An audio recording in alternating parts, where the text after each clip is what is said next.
ఓం శ్రీ గురుభ్యో నమః.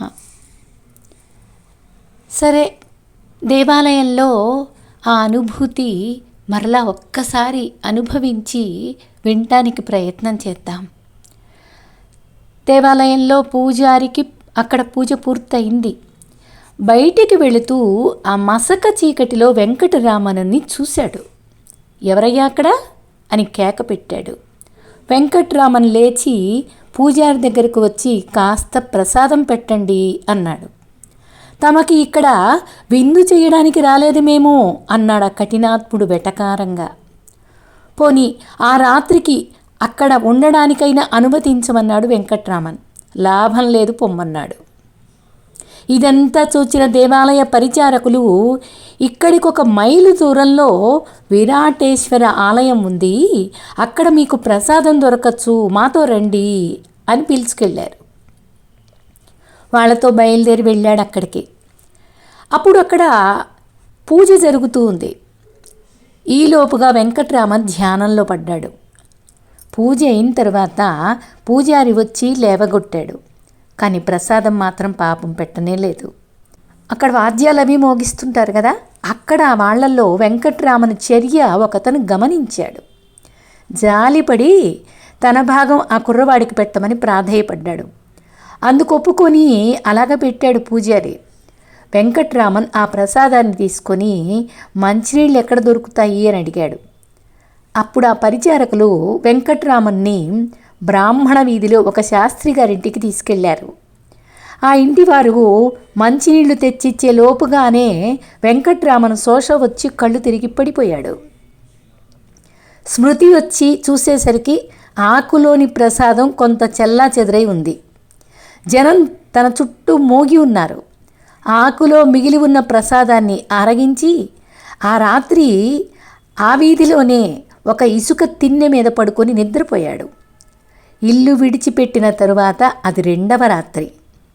మరలా తెల్లవారింది. ఆనాడు గోకులాష్టమి.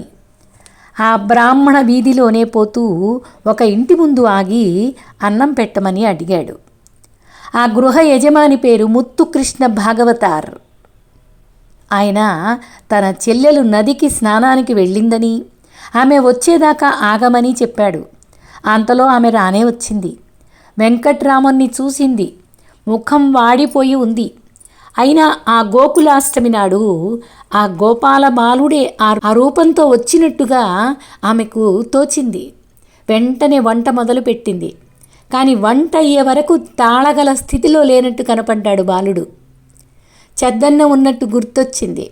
పర్వదినమైనా మైలపడిపోతుందని తెలిసినా ఆ చెద్దన్నాన్ని తెచ్చి వెంకట్రామన్కి పెట్టింది. వెంకట్రామన్కి 2 ముద్దలు తినేసరికి కడుపు నిండిపోయినట్లయింది. అయినా సరే పెట్టిందంతా బుజ్జగిస్తూ తినిపించింది ఆ తల్లి. తిరువణ్ణామలై అక్కడికి ఇంకా 20 మైళ్ళుంది. నడవగలడా? రైలు మీద పోదామంటే చిల్లిగవ్వలేదు.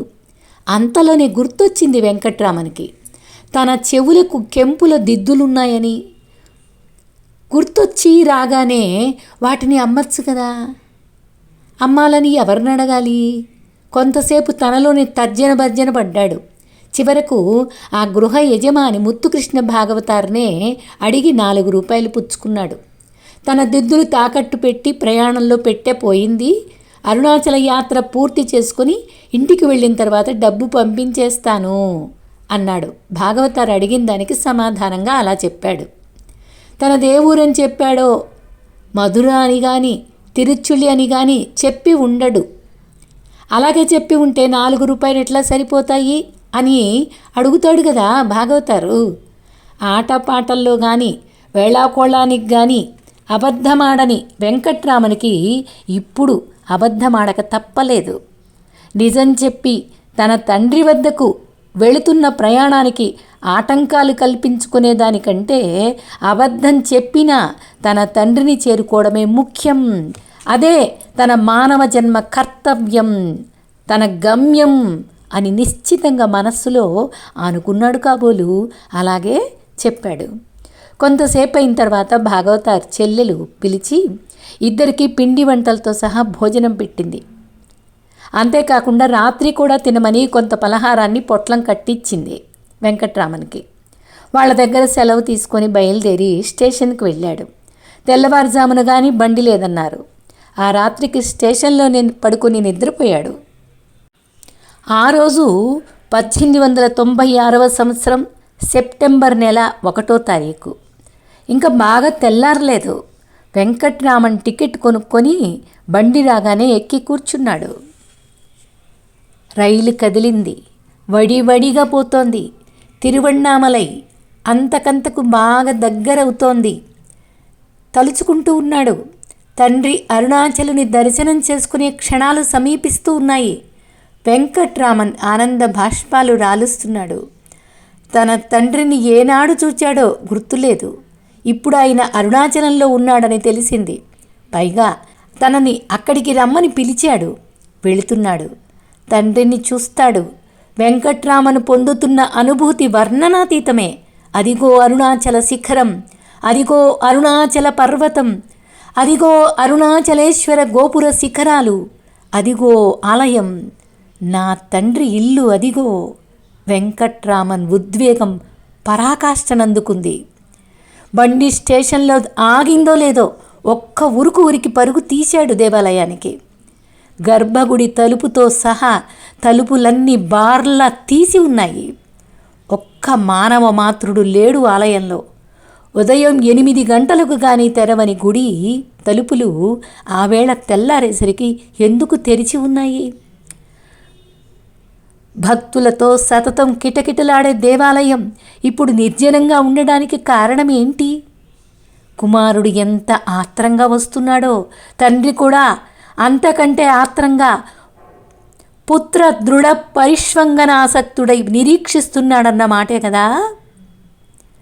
భగవంతుడే భక్తుడి కోసం ఎదురు చూస్తున్నాడు అనటంలో ఏమైనా సందేహమా మనకి? వెంకట్రామన్ స్టేషన్లో దిగగానే మొదలుపెట్టిన పరుగు నాపకుండా తిన్నగా వచ్చి గర్భగుడిలో ప్రవేశించాడు. తండ్రిని చూశాడు. కౌగలించుకున్నాడు. కన్నీటితో అభిషేకం చేశాడు. తండ్రి, నీ ఆజ్ఞ మేరకు వచ్చేశాను అన్నాడు. గద్గద స్వరంతో త్రికరణ శుద్ధిగా తనను తాను అర్పించుకున్నాడు తండ్రికి. అంతకు మించి తాను చెయ్యగలిగింది కానీ చెయ్యవలసింది కానీ ఏమీ లేదు. తన తండ్రి అంటే ఆలయంలో లింగమా, అరుణాచల పర్వతమా, వాటి యందు ప్రస్ఫుటంగా ఆవిర్భవించి ఉన్నాడే కానీ నిజానికి తన తండ్రి సర్వవ్యాపి, సర్వాంతర్యామి, సచ్చిదానంద స్వరూపి, సర్వేశ్వరుడు, సకల లోకేశ్వరుడు, సర్వనియామకుడు, ఆది మధ్యాంతరహితుడు, అవాంగ్మానస గోచరుడు, అనంతుడు. లోకంబులు లోకస్థులు లోకేశులు తెగిన తుది అలోకంబకు పెంజీకటి కవ్వల ఎవ్వడేకాకృతి వెలుగు అతడే తన తండ్రి. వెంకట్రామునికి ఇది ద్యోతకమైంది. కొంతసేపయింది. వెంకట్రామన్ ఉద్వేగం శమించింది. తాపం చల్లారింది. కన్నీరు కట్టడింది. సుఖదుఖాలకు అతీతమైన ఆనందాన్ని అనుభవిస్తున్నాడు. దానినే బ్రహ్మానుభూతి అంటారా? అది అనుభవైక వేద్యమే కానీ మాటలతో చెప్పగలిగేదా? చెప్పలేని స్వస్వరూప అనుభూతే ఆత్మానుభూతి. అదే చైతన్యం. అదే స్వస్వరూప అనుభవం. ఓం తత్సత్.